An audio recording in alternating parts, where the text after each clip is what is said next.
پەروین عەلیە پاش 5 مانجی عەمەلیاتی بەڕێنی مەعیدەم کردیا لە نەخۆشخانەی میهرەبانی.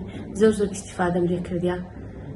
هیوادارم دەتوە ئەوەی بیەوێ بیکاتن بابێ بکە هیچ پەشیمان لێ نەبیتەوە، لێش پەشیمان نابیتەوە. زۆر ئیستیفادەی لێ دەکەی. نەخۆشخانەی میهرەبان نەخۆشخانەیەکی زۆر باشە، ئەوەی بێ ئیستیفادەی لێ دەکاتن و دکتۆرەکانی زۆر باشن و دکتۆر دلێرشینە بڕینی گەدەی لە بۆ من کردووە. خاوەنی 6 منداڵم و خەریجم، بەڵام دانەمەزراوم. زۆر دڵخۆشم پێشتر کە دەڕۆیشتم پشیم تەنگە بوو، بەڵام ئێستا هیچ پشیم تەنگیم نمایە. تا چەند بڕۆم هیچ مشکلە کوچێشەیەکم نییە. وەڵاهی زۆر ئیستیفادەم لێ کرد.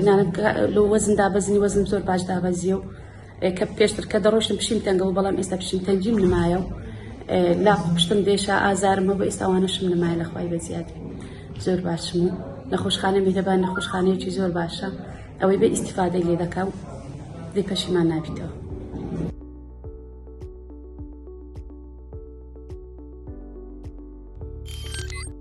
میهرەبانی، دڵسۆزی و لێزانی.